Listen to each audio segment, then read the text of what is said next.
You're about to witness one of history's most calculated acts of psychological warfare. For 76 days, they didn't just imprison Marie Antoinette. They systematically dismantled her humanity, piece by piece. And it all started with an 8-year-old boy. Forget everything you think you know about the guillotine. The blade? That was mercy. What came before was something far darker. They discovered her one vulnerability, and they exploited it with a cruelty that still haunts the historical record today. This is the story of prisoner 280, and I'm going to show you exactly what they did to her. It's July 3rd, 1793, middle of the night.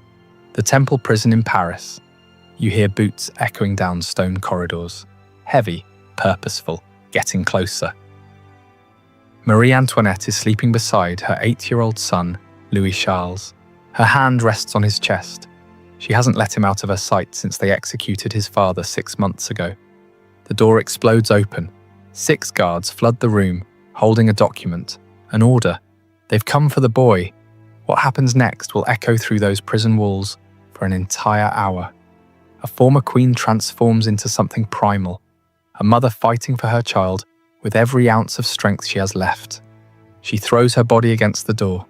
She screams until her voice breaks. She begs them to take her instead.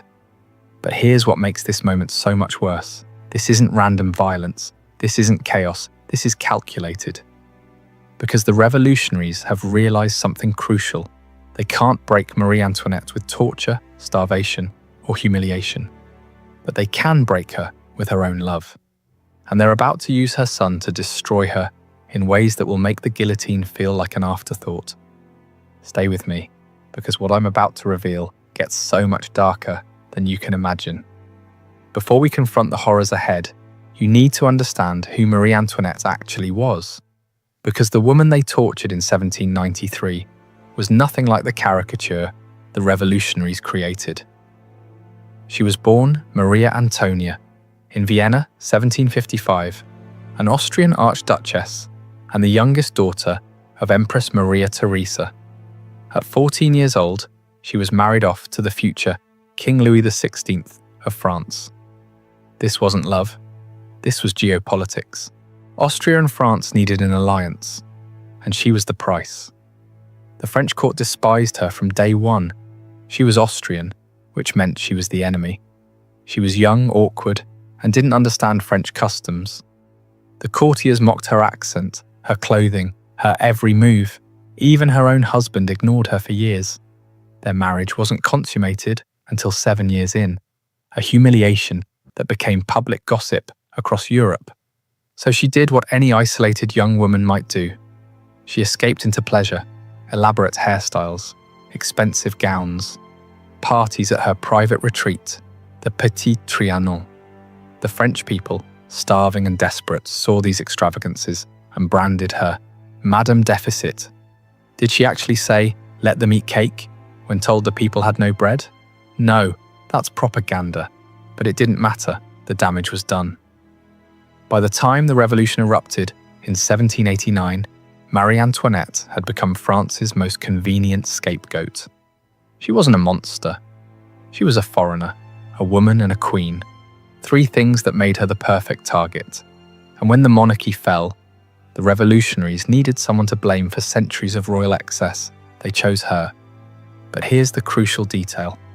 By 1793, Marie Antoinette wasn't the frivolous party girl anymore. She was a mother of 4 who'd watched her oldest son die of tuberculosis at age 7. She'd seen her husband dragged to the guillotine. She'd spent months locked in the Temple prison with her surviving children, knowing any day could be their last. She'd already lost everything. Her crown, her freedom, her husband, her country. The revolutionaries were about to teach her that she could still lose more. Let me paint you a picture of the Temple prison. Because this place was designed to break people long before they ever reached the guillotine. It was a medieval fortress in Paris, originally built by the Knights Templar. Dark, damp, oppressive. After King Louis XVI was executed in January 1793, Marie Antoinette and her 2 surviving children, 14-year-old Marie-Thérèse and 8-year-old Louis Charles were locked in a tower, guarded day and night. At first, they were kept together. Marie Antoinette tried to maintain some semblance of normal life for her children. She taught them lessons. She prayed with them. She held them close at night when the sounds of revolutionary mobs echoed through the streets outside. But the guards were watching, always watching, taking notes, reporting back to the Committee of Public Safety, the revolutionary government that now controlled France. And they noticed something. Marie Antoinette could endure anything except threats to her children. So they started experimenting with psychological torture. First, they restricted access to the children's rooms, forcing Marie Antoinette to beg for permission to see her own son and daughter. Then they installed additional guards inside their quarters, men who sat in the corner, staring, recording everything. Every conversation, every moment of affection, every tear. The children weren't allowed to speak German, their mother's native language. They had to use French exclusively, which meant even their private family moments were monitored and controlled by the state. Marie Antoinette started to unravel. Her hair, which had been light brown, began turning white from stress, a condition called Marie Antoinette syndrome, which is actually a real medical phenomenon. She stopped eating. She developed hemorrhaging that she tried desperately to hide from the guards. But she held on, because she still had her children. The revolutionaries knew they needed to take that away from her. July 3rd, 1793, the date that would define Marie Antoinette's final torment. Let me walk you through what happened that night, because the primary sources, the actual testimony of people who were there, are absolutely devastating. It's around 10 p.m. Marie Antoinette has just put 8-year-old Louis Charles to bed. He's sleeping in the same room. She hasn't let him out of her sight since his father's execution. Her daughter, Marie-Thérèse, and her sister-in-law, Madame Elisabeth, are in adjacent rooms. Then they hear it. Boots, multiple men, coming up the tower stairs. The door bangs open. 6 municipal guards, led by a man, carrying an official decree from the Committee of Public Safety. They've come to take Louis Charles away. He's to be re-educated by the Republic, separated from his mother's corrupting influence. Marie-Thérèse later wrote about this moment in her memoir. She described how her mother went from composed to feral in an instant. Marie Antoinette threw herself between the guards and her sleeping son. She grabbed Louis Charles and held him so tightly that he woke up crying, confused. And then she started screaming. Not the elegant objections of a former queen, raw, animalistic screaming. "You will not take him. You will have to kill me first.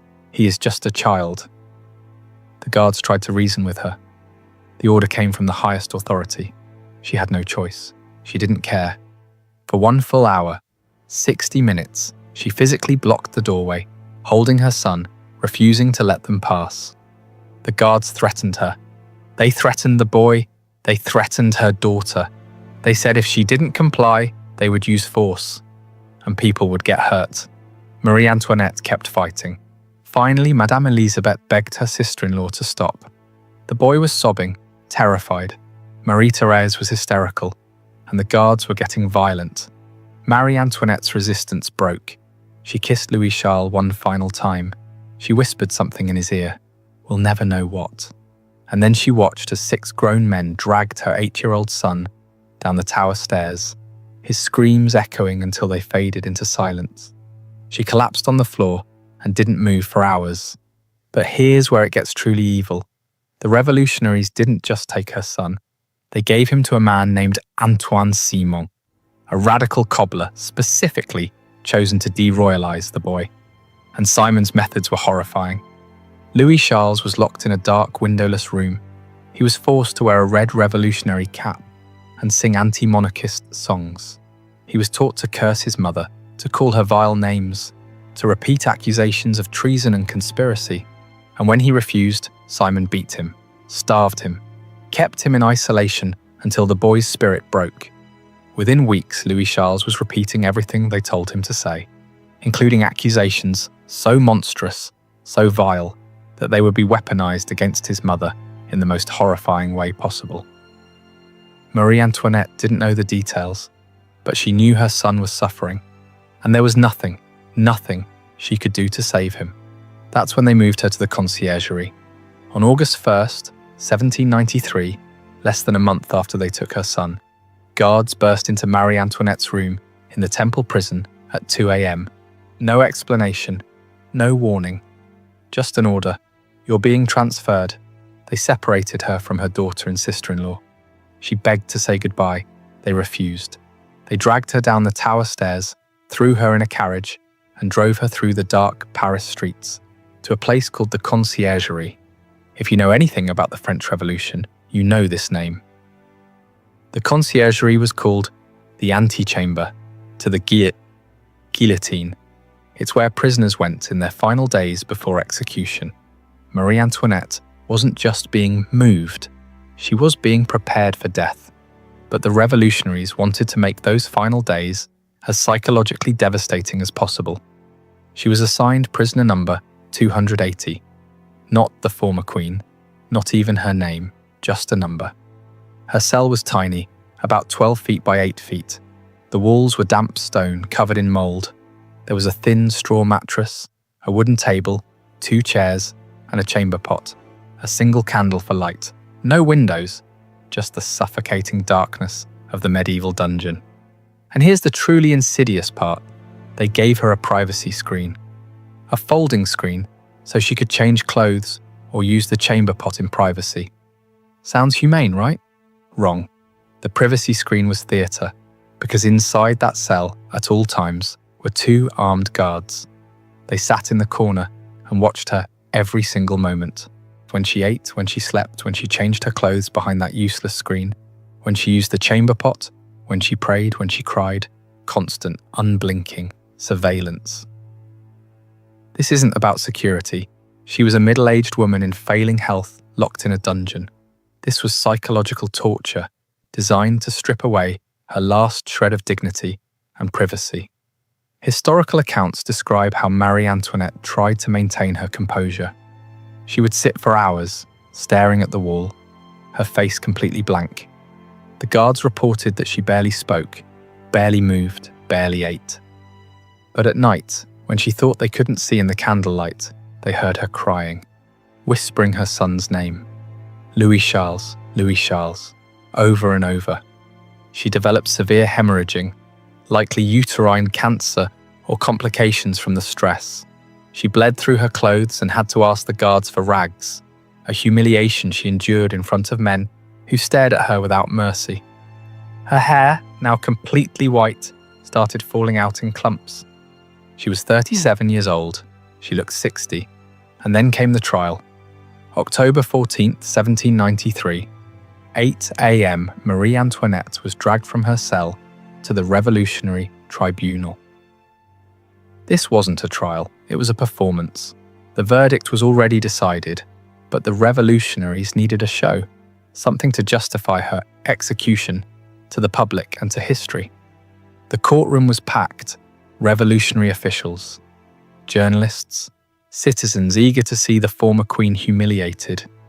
The prosecutor, a man named Antoine Fouquier-Tinville, prepared to unleash charges of treason, conspiracy, and financial corruption. Marie Antoinette sat in the defendant's chair, pale, gaunt, dressed in widow's black.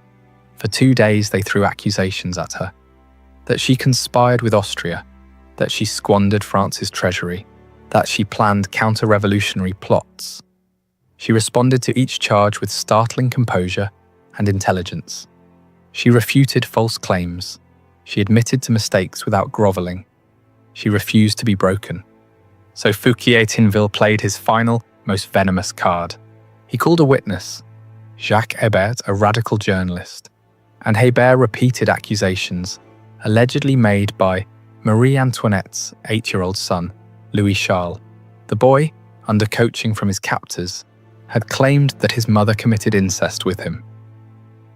Let that sink in for a moment. They accused her of sexually abusing her own child, using testimony tortured out of an 8-year-old boy, in a public courtroom in front of hundreds of people. The room went silent. Even the bloodthirsty mob seemed stunned by the depravity of the accusation. Marie Antoinette had remained stoic through every insult, every lie, every threat.